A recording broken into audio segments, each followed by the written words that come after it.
All right, we are back with another auditorially spectral episode of V8 Radio. Whoa, man. I'm your host, Kevin Someone's Ostie, been hitting the books. joined, as always, by our esteemed co-host, Mr. Mike Huball Clark. And What's up, man? yeah, how's it going? Good. That was impressive. Well, that's a little phrase that auditorially specular that basically means you can almost see the show with your ears. Theater of the mind, man. That's Theater of the right, mind. that's I love it. And if it sticks, I did make that up. So, All right, dig it. So we typically launch this fine program with an automotive trivia question because, as the name suggests, VA Radio is it's a car thing. Did you prepare a trivia question for this fine episode?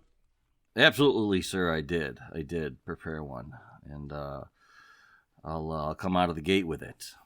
All right, Kevin, as you know, the lifeblood of any auto manufacturer is how many units they can sell, and the more the better. Which American automaker was the first to sell 1 million units in one single model year, make, and model? One single million units in 1 year. Yeah. Make, model, manufacturer. That is a good one. I'm going to think on that because I know, for example, in 1966, the Ford Mustang came out of 65, 4.5. The Mustang came out of the gate real hard, and by 66, they sold 660-some thousand of them in one shot in 1 year. But that's not a million. It's not a million. So I'm going to flip the coin and flip the car and guess that it was the 1965 Chevrolet Impala. 1965 Chevrolet Impala. Impala. Because the Impala debuted in 1958 as an executive family car is what the goal was. It's kind of a new platform. And it instantly became the number one selling car in the United States in 1958. Is that right? Yeah, and I know that throughout the early 60s, Chevrolet's sales just continued to steamroll, and I think by 65, I'm pretty sure that the first million model car seller was the 65. I mean, that's plausible. I mean, it was a new design for a 65. Yeah, which I'm sure turned on quite a bit of people. So, all right, well, we'll find out later. That's my guess. My man. I don't know if it's right, right, but that's my guess. Okay, all right. What do you got for me? All right. Well, as you know, when manufacturers produce automobiles, their goal is to sell the highest number of units possible. You better be kidding me with this. So, as we've heard before, the Ford Mustang was really a hot seller when it first came out, and the direct competition, being Chevrolet, did not have a car to line up against it. So they invented a vehicle that we all know today as the Chevrolet Camaro, which debuted as well as the Pontiac Firebird. Well, the Firebird was more targeted towards the Cougar. The Camaro was targeted towards the Mustang. Oh, okay. All right. So there is a little technicality there, but we'll let that slide. Yes. So the Camaro debuted in 1967. Well, as these cars are being developed, they oftentimes don't release the official name of the car until it kind of hits the streets. So, for example, there's engineering names and nicknames that are given to these things as they go. A good example of that is the 2003 Ford Cobra Mustang, which was known as the Terminator Mustang, and people still call them that today, but before it hit the stands, it was the Terminator. So what was the nickname given to the Chevrolet Camaro in its engineering phase? And it actually got leaked out enough to where there were some official press releases, not official press releases, but there were magazine stories and the such that said, here's Chevrolet's Mustang fighter called the blank. Okay, called the blank. But it wasn't called the blank, it was called something else. It could have been the blank. Chevy, blank, a new car to beat the Mustang. Right on.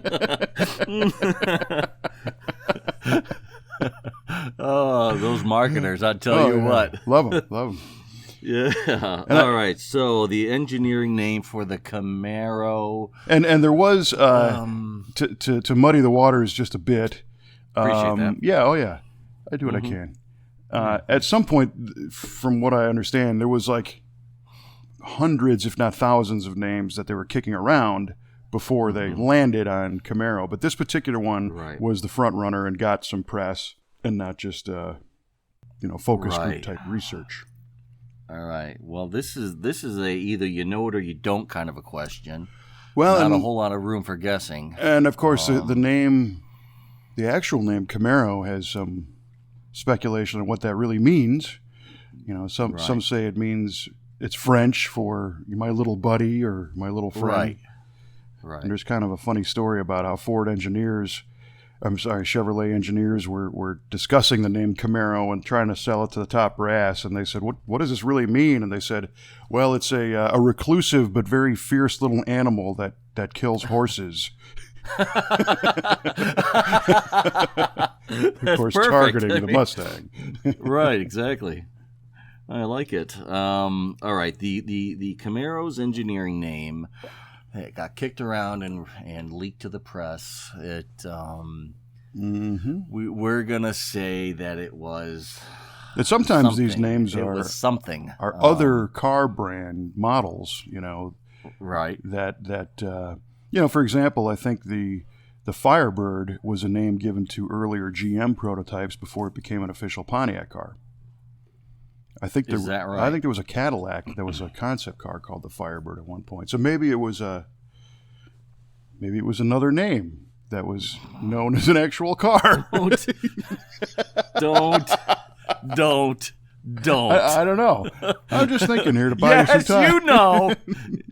You know. I also noticed that at the time, most of the Chevrolet vehicles had a common first letter in their name. I don't want to hear it. I don't want you. I want you to stop talking. Corvette. Yeah.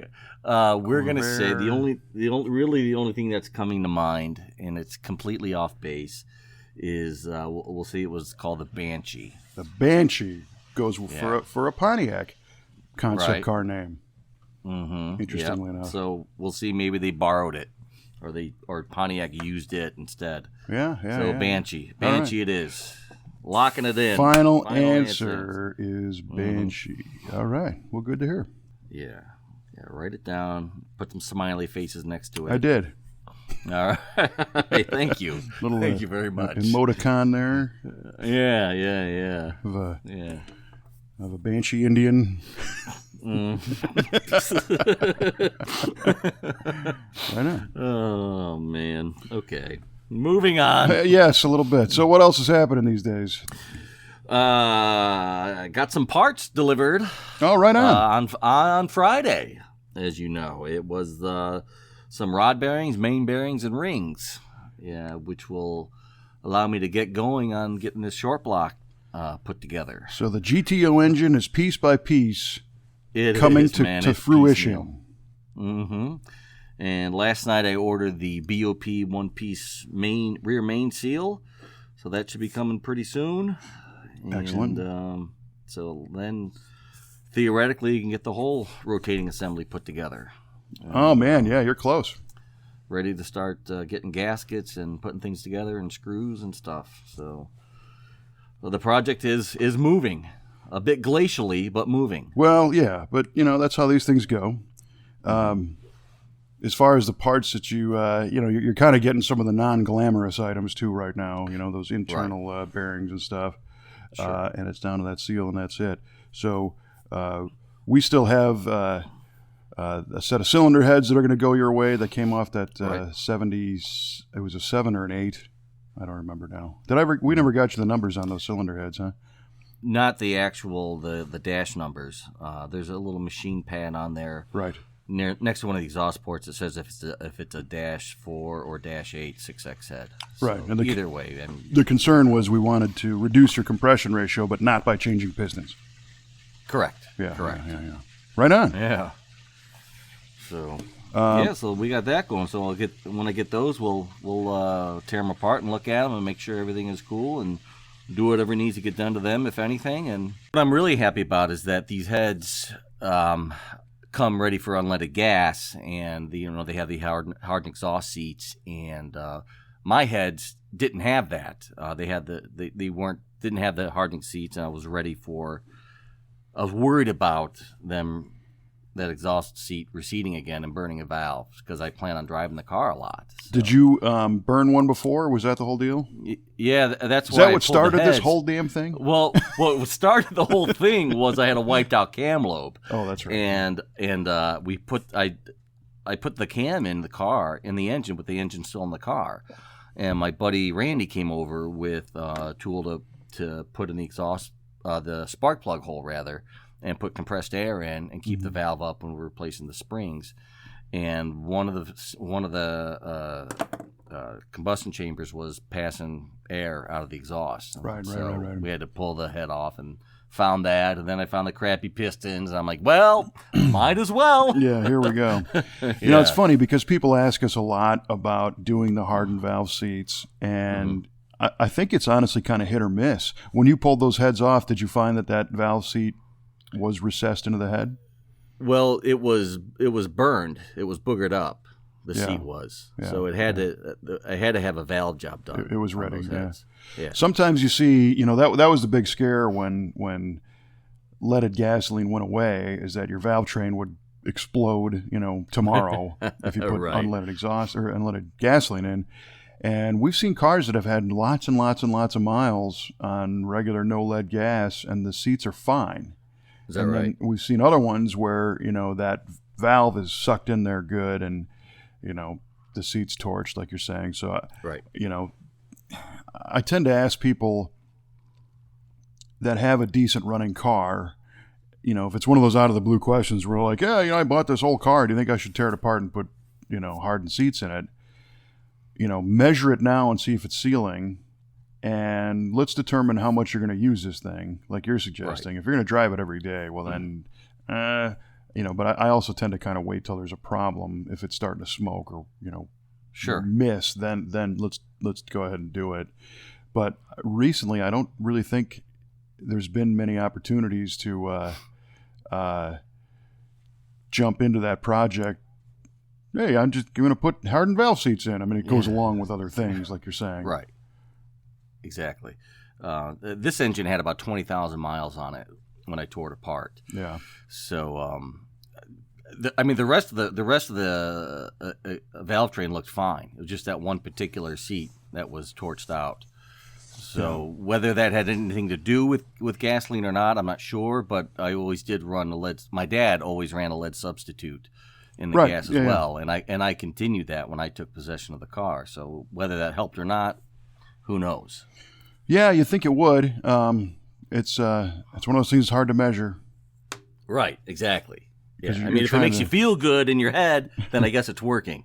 Yeah, you're trying to stop degradation, and maybe it already started, and, who knows? Yeah, because I don't know what kind of condition. I don't know if those were freshly rebuilt heads when they were put on, or if they were used, or what the story was with them. Because my dad had the engine built in like 95 or so. Right.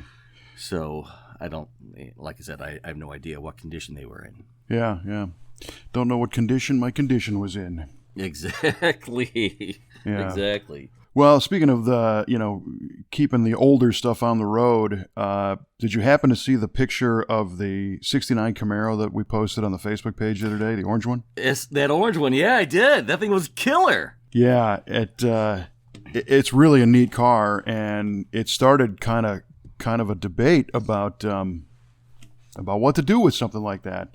And the short version of the story is it's a 69 Hugger Orange RS Camaro that is still in its original family. So our customer's dad bought it new and drove it. I forgot to check how many miles are on it, but it's got a bunch of miles on it. And originally it was a 307 two-barrel.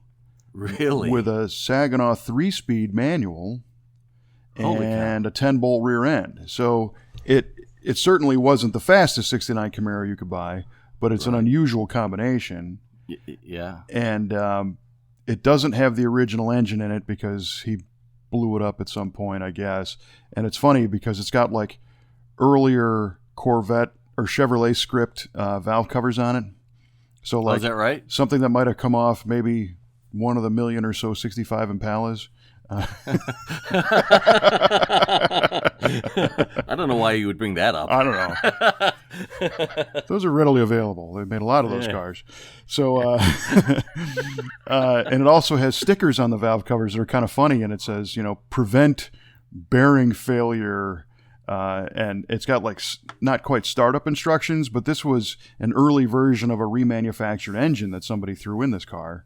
Oh, and they no still kidding. left the store stickers on it, and Huh. in the 80s and 90s, those became known as the GM Goodwrench Target Master engine that you could get from your dealer, the replacement. I remember those. Yeah, so this yeah. is pre-Target Master, but a replacement engine.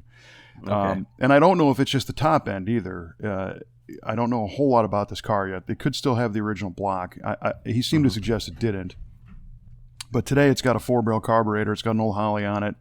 And it's got a set of Rocket Industries aluminum slot mag wheels on it all around.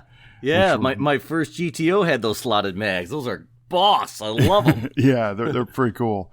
And it's got like Dunlop tires on it that, we've had this car in our shop now for a couple of days, 3-4 days.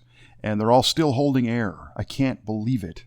These are old, bias ply fiberglass belted tires, and those are the ones that you pump up to get the thing off the trailer, and then it goes flat right in front of you, and you got to pump it up to move, to roll it around. So it doesn't run or drive at this point, but it is mostly original paint. Cool. There's a couple of dents that got repaired at some point, and this car being an RS. The Rally Sport package had hideaway headlights, it had fender lip trim, it had rocker trim, and of course it had the RS taillights with the separated out reverse lights below the bumper. Right. And then it had the RS bumper is a little bit different with the upright on it. And it's got headlight washers, which is pretty rare on those. Really? Yeah, so there was a little bottle with a pump and a couple of nozzles that sprayed down on the headlights. I never knew that was an option. Yeah, that's an old Camaro option. Kind of cool. That is cool. And it's got a white pinstripe that goes around the wheel opening. It's a little double pinstripe that kind of starts pointing down and makes its way back. And the car was repaired at some point with a couple of these dents. And when they painted it, they touched it up and they masked from the stripe down. So they didn't repaint the pinstripe. And if you feel the pinstripe, as your thumb slides down from the top, you got orange paint, and then it raises a little bit for the white paint, and then it raises a little bit more for orange paint For again. the orange. Oh, I see. And then they blended it in the front and the back. So, it's kind of neat. And to me, it's amazing how well this car fits. The doors fit beautifully. The trunk lid fits great. All the things you look for on a 69 Camaro that are problem areas. Usually the trunk lid, for example, the radius of the corners of the lid rarely matches the radius of the corners on the quarter panel. I got you. Where it closes. This one, they're dead on. And it's a testament to GM steel, and I didn't run the VIN. It's a Code X11 car, but the VIN will tell me the build sequence. I think it's an earlier one. And I'm guessing that just because the panels are so nice, as these cars were built. The mold was still new, that kind of thing? Yeah, the stamps Or the stamp? would wear, and they would replace the stamps, but they had to bang out, 1,000 fenders or 10,000. I don't know how many they did, but everything on this car is like as crisp as I've ever seen. So but at the same time, it's got rust in every panel. Yeah, I noticed that. Yeah. The quarters are rusty at the openings, around the rear window and around the windshield, even in the roof skin is rusty. So it's like, oh man, Yeah, that's a tough call. It's got the gauge package, it's got the console. So it's got all the right stuff. It's a white interior. So the question becomes, well, what do you do with this car? And he came to us and he's like, I'd really like to restore this, but that's going to be a big job. And we agree that, unfortunately, to do it right, it is going to be a big job, especially on this one, trying to preserve as much steel as possible. Yeah. Because I'd hate to we could fairly efficiently drill the quarters off and drill the roof skin off and, dunk or media blast the substructure and go get some new stuff and throw it on. But it ain't going to be the same. No, it's not going to be the same, especially this stuff that fits so nicely. I mean, right. you're almost forced to patch everything up. Right. And we can certainly do that. And our metal shop team is talented enough to either obtain replacement pieces or fabricate pieces and stitch them in, like you're saying, and do a butt weld where there is no visible seam and no detectable repair. The car would be kind of a patchwork quilt of those, and it would be quite a few of them. So that turns into a lot of time. And as we talked about in a previous episode, that time really adds up. It does. That's where everything goes. It's this craftsmanship of making all these little things. And the thing that really kind of throws a wrench into it is that, well, it was a 307 two-barrel car. If this was a Copo 427 car, there'd be no question. We'd be sourcing NOS panels and whatever, instead of trying to repair 5% of the roof skin. So my thoughts were, let's throw this out there to the social media sphere and see what people say. And I posed the question, do we fix it or do we restore it? And I think it's about 70-30 where people are saying fix it and drive it as it is, which is kind of what I think I would like to do. Yeah. That's what I guessed. That's what my input was. Yeah. And unfortunately, it was stored in a barn, so a lot of wildlife has been using this as a public restroom for quite a long time. Ouch. As they tend to do. So, a deep cleaning, and then put new brakes on it and hydraulics and, wiring and safety factors and see what kind of compression the motor makes and fire it up and see if it'll move, And that's what I think would be pretty cool. I don't know that the customer really digs that idea, though. I think in his mind, he really wants to see this brought back to new and is struggling in that respect.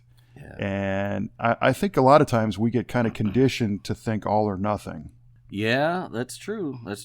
Well, I mean, there's such an outlay of nice restored cars in the internet land and magazines, and I think it biases people's opinion to say, okay, well, this is what my car has to be, rather than repair this, fix that, drive it as is. Yeah. So there's that. There is, and I think we could probably show him some progress on it and get him kind of excited. Because I think some people also can't envision, even though it's not restored, if it's clean and functional, it's enjoyable. And there was a neat example that we just sent home last week of a 66 Mustang, which was a car they made like 660,000 of. It was quite a bit. Not quite 1 million that year, but this not quite. Almost. But this guy brought in an inherited car once again. He got it from his dad, and it's almost same color. It's the red orange Ford color, signal red. So it's pretty close to Hugger, and it shined like a concrete floor. I mean, it was just flat. Really? This car had no pop whatsoever. Oh boy! And it's an original 289 car, which is cool. It's a Mustang GT. So it's got the stripe on it, and it's got parchment colored bucket interior, so not quite white, but not brown, Right. 14-inch styled steel wheels on it, and it didn't run or drive very well, and it kind of looked dead. So he said, how much to paint this car? And again, we start looking at it, and it's got rust in the rain gutter area, so it's all the way up on the roof, and rust in the quarters and stuff. And we had this exact same conversation where it's like, if you really want to do this car, it's going to be a bunch of money. However, if you'd give us a little bit of latitude, maybe we can do a little wet sanding and buffing on this thing and bring back this dead paint and see what it looks like. And in the meantime, we rebuilt the carburetor, put an intake gasket on it, put a radiator in it, did some maintenance stuff. Right. And rebuilt the steering hydraulic valve and the steering system on those cars, which I can't stand. But okay. That's got that monkey motion steering where you have a mechanical steering box that has no connections to it, no hydraulic connections to it. And then the pitman arm comes out and actuates a ball stud on a valve that regulates hydraulic flow through a cylinder mounted to the center link. Wow. And it's a hydraulic ram. So as you turn the steering wheel, the motion goes through to push the valve to the left or to the right, and the hydraulic cylinder actuates. Oh, wow. So you wonder why these cars are unresponsive when they steer, because there's too many things that has to happen. Right. And then it's, right. To use that phrase again, all or nothing, man. I mean, we put this thing back together after rebuilding that cylinder or the control valve, and you'd give it just a little bit of input, and that valve is either on or off. So it's like full hydraulic assist to the left or full to the right, So, yeah, there's conversions for that. And anyway, that's something we might propose to them down the line. But anyway, we got the car running, driving. We put some new tires on it, put some new wheels on it, some dress-up parts from California Mustang, new side mirrors, and a new steering wheel, and kind of the touch points, and polished it. And I think we put a picture of that thing on our social media too. It was a hood split right down the middle, left and right, polished and unpolished. Okay. I don't know, about a month ago. I remember seeing that. Yeah. And it was like night and day. It was exactly a huge improvement. And when you look close, it still had its little rust bubbles, but now you're kind of knocked over by the signal red shininess, instead of this flat, dull color. Right. Yeah, that red one. That's right. Yeah, it was like red oxide almost, it looked like. Yeah, it was terrible. It was splotchy looking. It had water spots in it. It was chalky. It was everything oxidized, dead paint, has. And, for sure. And that car was a repaint to that color. Originally it was something else. So who knows how old the paint job was. And that's what our concern was, is we didn't want to just buff through it or, start polishing on it and see all the paint fly off like dust. Oh, sorry, now you got to paint it. Whoopsie. Yeah. So by putting in, a week worth of time on doing some detail as opposed to, doing a whole paint job, the customer just loved it. He was like, This is unbelievable how much nicer this thing is. Sweet. And he thanked us for not leading him down the path to blowing it all apart and doing the big repaint on it. Again, obviously not that we don't have the abilities to do that, but sometimes this guy just wants to putz around on the weekend with his car. Right. Dropping $30,000 in a paint job is not the right answer for this guy. Right.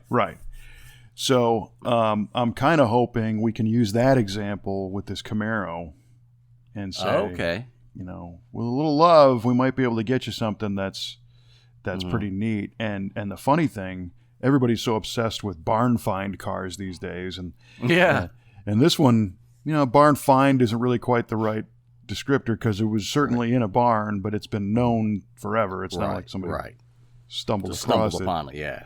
But when we had it in front of our shop, when the customer dropped it off, it was stopping traffic. I mean, people would stop, and if you follow that thread on our social, a local guy posted a picture of the car in front of our shop. He was driving past and stopped and took the picture. Really? Yeah, and put it in the comments. He's like, "Oh, I had to see that thing," Oh, so that's killer. It is, and it just has the look. It's hard to explain. It's orange. It's got the those wheels, that 70s vibe. I mean, it just looks right. It does look right. I dug that immediately. Yeah. So. Is the dad still around? Who bought the car? That's a great question. I don't know. Oh, he'd probably know exactly if that's the original block. Yeah. I'm gathering that he's not. I see. Yeah. But I don't know, and it would be interesting to to find out. That's a great question. And I'm sure he told me at some point. We first had talked about this car about 6 months ago, and then he called the other day and he's like, all right, I'm bringing it. It's like, oh, okay, great. Oh, okie doke. Perfect. Here we are. The other thing, though, depending on his timeline, this would totally be a neat one for the Muscle Car and Corvette Nationals barn find display. It would be. You can't wash it. I know, right? We can't even touch it, and nobody has. And I had a little bit of a panic because as we were moving cars around to get this thing lined up with the right bay so we could start to do our little inspection on it, it was sitting out in front of the shop, and it just started to drizzle. I know. And I'm like, and Kelly's like, what? It's okay. It's fine. I'm like, it's not authentic barn find anymore. I just saw a bucket of barn find dust going for $500 on the internet. I was going to say that. I saw that too. It's beautiful. I mean, there's got to be $1,500 in dust on this thing alone. Oh my god! So none of that wore off.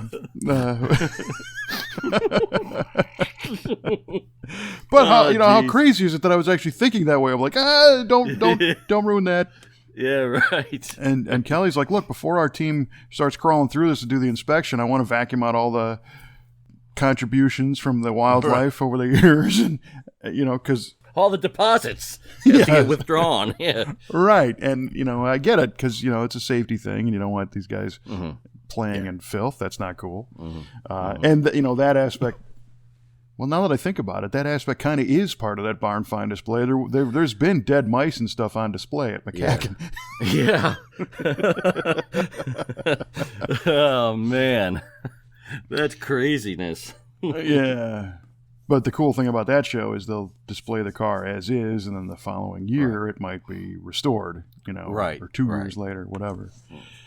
It'll be in the class of whatever next year. Yeah, as a fully restored car. So this is 2018. I mean, we could get that thing together by 19, I think, if you really wanted to restore it. It could be neat, but I don't know. So hopefully this week it came in, and we're doing our inspection where each individual department crawls all over it and fills out the form and says, here's what we found. And, and that's a valuable service, but it gets to be kind of a touchy subject because nobody wants to take their car somewhere and then get a report card that sucks. Yeah. What do you mean my little Johnny failed?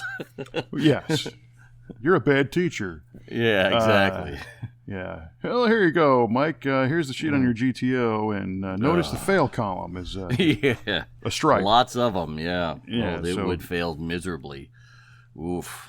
Well, we try to tell people that we're not necessarily grading it. It's for information purposes, and they can have that form if they choose for us to do work on it or not. We give that. It's a 12-page form that we give to the customer about all the stuff that we found with our trained eyes.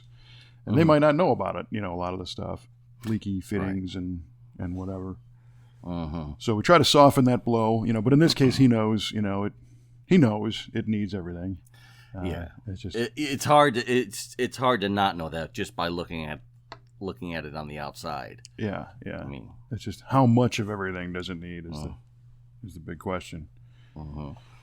So that was pretty cool. Everything does he want to put into it? So there's that too. Right, and. I was talking to a guy last night, as a matter of fact. We have a 79 Ford Bronco in the shop. So this is the first OJ style, Bronco. Oh, yeah, the big Bronco. Yeah, okay. Yeah, and he's had this car for a few years. He's not emotionally attached to it like an heirloom. And it's always that same conversation, well, how much do I put in this thing and what's it going to be worth? And I'm going to get my money back out of it and everything else. And that conversation to me is far more relevant when it's not an heirloom, it's just a car. And, if you really wanted another one, I'm sure there's another one out there that maybe you can find a nicer one and be money ahead. But it made me think of something. And I don't know if we talked about this before, but these people that ask, is it going to be worth the money to do it? A lot of times they're not putting the value on their own experience with the car. So they're only putting the dollars that came out of the wallet and went to the parts department or whatever. They're not thinking about going in the garage and enjoying it and driving it and spending all that time. And I said, when you go out to the furniture store and you're going to buy a coffee table, do you ask the guy, is this coffee table going to be worth what I paid for it in 5 years? It's just not something you do. You buy the refrigerator, you know you're going to use it till it's done, and then throw it out. Mm-hmm. Cars are different, Totally. So it's hard to move off that frame of mind. I'm certainly not trying to, steer anybody into doing anything, but opening the fridge door does have value, especially when there's cold beer in there and you're going to enjoy that. Brother. Mm-hmm. But things depreciate, so you don't always. I don't think that's the number one criteria, unless you have to be responsible, of course, and not spend money that needs to go to feeding the family and all the rest of it. But, yeah, there's that. There's that. Yeah. But anyway, we'll keep you posted on the orange Camaro. Cool. True survivor car, which kind of brings up a couple other parallel topics. We're going to we just released a video the other day about the 70 Challenger. Yes, sir, you did. Shot on that Muscle Car of the Week. Yeah, from the McCacken show with Gregory Qualls. And that was his dad's car that he bought new in '69, the 426 Hemi Challenger 4-speed RTSE Gator top. Yeah. Super track pack car. Gee whiz. That guy knew exactly what he wanted. Oh, yeah. Because that car doesn't happen by accident. No. The colors, everything on it was just, that's what you would buy. And I don't know if you saw in the video, there's like a Visa MasterCard sign in the floor because it's got a rust hole in the floor. Oh, I missed that. Yeah. I have to go check that out again. I mean, That's funny. It's a Detroit car, so it rusted, and it got kind of patched back together, and look at how cool that one is, Yeah. So that thing is totally cool. And a neat story. His dad was a soldier and then a police officer, and right. Car still exists, so definitely check that video out if you haven't seen it. Yeah. You were there when we shot it. Yeah. What I found interesting is that he said his dad was in the 82nd Airborne from 64 through 66, and my dad was in the 82nd Airborne during that time frame as well. No kidding. And I thought, man, what if these two cats knew each other? Wouldn't that be a story? Yeah, that'd be awesome. That's entirely possible. It is entirely possible. So who knows? Holy smokes! Yeah, that was when I saw that video, I'm like, holy cow! What if my dad knew this guy?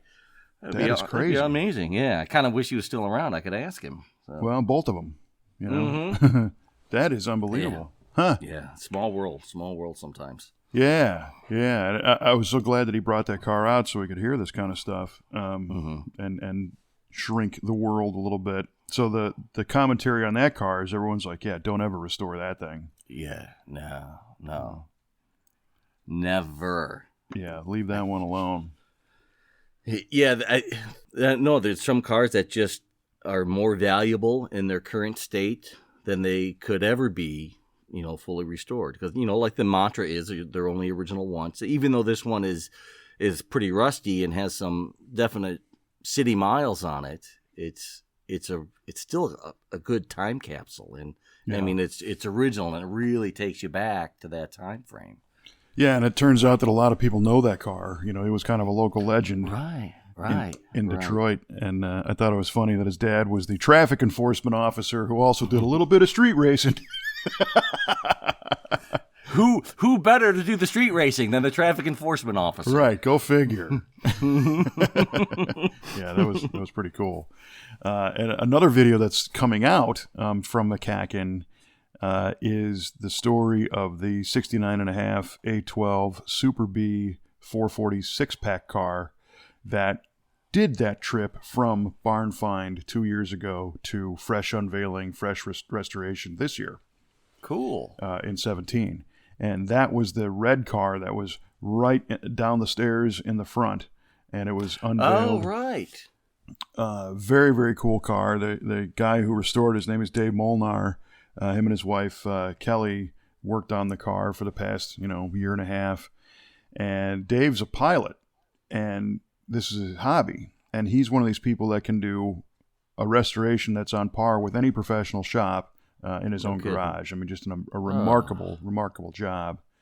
And the car, he wanted one of those. He wanted an A12 Super B, and he sought out to find that car and found that it had become available for sale, so he bought it. And unfortunately, the original owner was around when he started the project, and they've got photographs of the original owner and Dave, all hands on the big air cleaner, lifting it off the engine together. Then the idea was to have the original owner back with Dave at McCacken to put the air cleaner back on as the last step of the circle. But unfortunately, the original owner didn't make it to the end. So he had his daughter and family members there. But just a remarkable story. Another car that was very well known and street raced and all kinds of stuff. And that one now, it's perfect. It's brand new. It's completely perfect. So there's no wrong way to do it. I just think it's very cool that it's a hobby that with the right minded people, junk is just as cool as mint. Right. Yeah, for sure. I think my junky GTO is just as cool as mint. Yeah. We all might have. I guess that makes me right-minded. Yes, right. At least in this conversation, we're on the same page. Right. Yeah, totally. Things might have aspirations to someday, be perfect, if you can do it. But if you don't, it doesn't have to. It's still cool.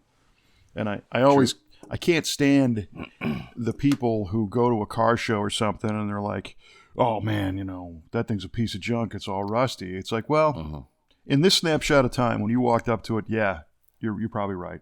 But if you take a minute and ask the person, what's the deal with this car?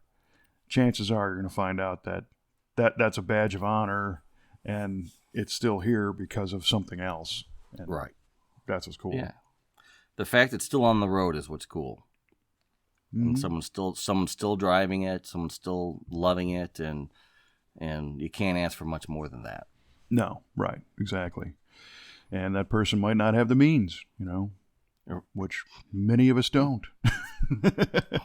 Hello. As he raises both hands. Who has two thumbs and doesn't have the means? This guy. Yeah, that's right. Yeah. Well, you're you're kind of the poster child for the Chicagoan who really, really appreciates every summer day because the winters are so harsh. And in the same way, you really appreciate when that engine bearing came in the mail. As opposed I did too. Yeah, right. It's a little step. It's one little nice day. I came home and I didn't even know it was delivered, and I didn't know when it was going to be delivered. And I got home and I heard my daughter ask, "Oh, what's that box? Is that for me?" And my wife says, "No, that's for Daddy." I'm like, "I got a box?" And I looked and I saw who it was from. I saw it was to Mike Cueball Clark. I'm like, only one person would put that on the sender. I know what this is. And I opened it up. Oh my gosh, they're here. Yeah, that's right. Well, when I first moved to Southern California and there was 350 days of sunshine, you'd see, and I was straight out of the Midwest, and I'm like, oh my gosh, this is beautiful out here. Let's just go outside. And you got people who are like, oh, it's sunny, oh, it's hot, and I'm like, when somebody takes that away from you, you live in the basement of the snow from August to June. You'll appreciate them sunny days. When you're from a place where summer comes on a Wednesday and that's it, then you will be loving this a lot. Right. Everybody goes nuts. Which, brings me to a short tangent that doesn't really have anything to do with cars except for cars and rock and roll go along very well. The radio station in Chicago, WLUP, closed its doors last week, and this is a rock and roll station that's been on the air since 1977, and I grew up listening to it, and so did many, many people. And it's kind of a bummer that that happened.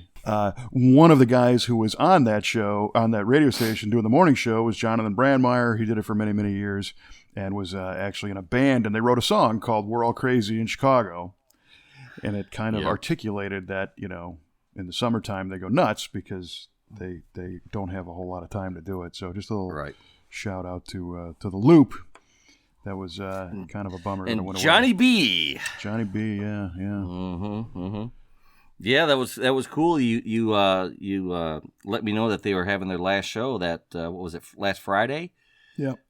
Sometime during the week, and some of the old greats were back on the show for that last day, like Steve Dahl and Kevin Matthews and Joe Walsh was on. Joe Walsh was on. That's right. Yeah. That's right. Good friend of Steve Dahl, legendary disco demolition DJ. That's right. And that story went far beyond Chicago, so people might know that. Yeah, exactly. You know, listening elsewhere. But just imagine, if the radio station that you spend a lot of time listening to, if it's still on the air, there's only a handful of cities that have a great rock and roll station that's still from back in the day. Yeah. Down near our shop, it's KSHE, which is a rock station that started in 1967, and they're still on. Right on. And going strong, which is great. Yeah. That is great. I mean, usually in today's day, I mean, terrestrial radio is kind of struggling, and you get format changes upon format changes, and it's such an insecure business to get into, especially from like a DJ point of view. Well, guys like you and I are ruining it right now. Yep. Sorry, Loop. We killed the Loop. We killed the. It looks like you can stop rock and roll. Yeah, nice job, cue ball. Sorry, everybody. It's all about having options now, and people can listen to us for whatever reason instead of listening to Rush and Led Zeppelin and Van Halen. Not equating us to being better to listen to than Rush. Maybe we should start spinning some records while we're doing this. And we'll be right back. Yeah, that's it. And I think in the case of a lot of these stations, they were paying a lot of money to the personalities. And then when the advertisers were like, well, wait a minute, there's people listening to Pandora and other stuff. That's where the bottom kind of comes out. So it is an evolving thing. But radio to me, especially in the car, there's nothing better, than playing your favorite tunes and getting them cranked up on a nice day. Right. That's true. I do enjoy that myself. So yeah, in fact, a couple weeks ago, in fact, I think the last show when we talked about that 77 Trans Am that we're delivering home to its customers, Kelly had texted me, how's the drive going? And I sent her back the link to Sammy Hagar's Trans Am. Sweet. And she responds back with, what do you mean? I don't get it. Like, come on, listen to it. Trans Am's tearing up the world, man. Sweet. I can't drive 55, all that good stuff. Come on. That's it. Well, we've let them dangle quite a bit here. Maybe we touch back on that trivia question. We've touched on it about 3 times during the broadcast. Well, I got a shout out to I'm going to now say some of our listeners, because we've picked up a few, which is great. We appreciate it. We hope we give you something valuable to listen to, or at least a good enough distraction, because whatever you're doing might be a lot worse than this. But it's fun because people have been playing along in real time, so they're listening to the show like on the Facebook page or something and typing in comments, typing their guesses in, which is pretty cool. That is pretty cool. I do enjoy that. So, and luckily, they've been polite enough to not post the answer for the next guy. True. Because that's why anybody always listens to the show, is purely for the answer to the stupid trivia question. Exactly. I mean, the meat of the show is irrelevant. It's the trivia question is what's keeping them coming back, man. Right. So, that's no pressure to come up with a good one, but I try to come up with a good one. Yeah, no, you did. Yeah, sure I did. All right. So here we go. I asked Kevin what year, make, and model was first to sell 1 million units in a single model year. And rather than go down the easy answer of saying a Mustang, Kevin guessed 65 Chevy Impala, which I suspect he knew the whole time and was just playing around with me. Because, yes, in fact, it was a 65 Chevy Impala. Really? That sold 1 million units. Yeah, a record which still stands today. That is outstanding. Mm-hmm. Wow. Yeah, don't act so surprised. Well, honestly, there was a lot of cars that sold quite a lot of units in the mid-'60s. American car companies were on fire. So yeah, they were. I would have expected there was more than one, or maybe it was a different year. But I knew that 65s were hot items. So cool. All right. Well, yay me. Yeah, you. Yeah. My question to you was... And boo me. I don't know about that. What was the kind of the nickname of the Chevrolet Camaro before it hit the streets? And your guess was the Banshee, which was kind of a fitting name because it was used on an F-body concept later in the 90s and whatnot. But in fact, the correct answer is the Panther. Panther. It was the Panther. God, dang it. And I believe a Mechanics Illustrated magazine from '66 had the rendering on the cover, and it said, "The Mustang Killer, Chevy's New Panther." They actually called it that right? and the whole thing. So, well, that was a good question. I gotta hand it to you. It was interesting. I'm glad it was because it was really a last minute thing. Of course it was. Of course it was. Well, it's sometimes it's hard to come up with these questions because it's like, we've touched on a bunch of different stuff, and I don't really want to get into what was Cruz Pedregon's fastest pass in 1997. Don't even start that nonsense. Right, with me. right. Because I don't know that stuff either. Yeah. So I'm trying to keep it in the wheelhouse here of Yeah, I appreciate that. That's nice of you. our limited knowledge of nonsense. So Yeah, my wheelhouse is much smaller than your wheelhouse. That's okay. you're a pretty big wheel around here, though. I don't know. Yeah, right. Of course I am. Sure. Just read the comments. Yeah. All right. Well, hey, we appreciate you hanging out with us again for another auditorially specular episode of V8 Radio. I'm Kevin Ostie with Mike Clark. You can listen to this show on iTunes, and it'd be cool if you subscribe there because we're actually making a little dimple in the iTunes popular automotive podcast there. And please be sure to give us a 5-star rating when you do. Oh, right. Yeah, the rating thing. Really asking these people to do a lot for us. You got to click twice. Click, please. Please click twice. Click the subscribe, then click the 5th star. On the far right star, the 5th star. Yeah, not the brown star. Not the brown one. It's a brown show, but click on the 5th star. Gold star. You can also tune in on TuneIn Radio, which is kind of neat if you do that with a smart television running like the Amazon Fire Stick or whatnot. You can see all of our shows lay out on the screen. That's kind of fun. Or on Google Play or Stitcher Radio or directly from our Facebook at v8radio.com. All kinds of ways. Got no excuse for getting away. That's right, man. And we will come at you next time with another riveting episode and trivia question and other nonsense on V8 Radio.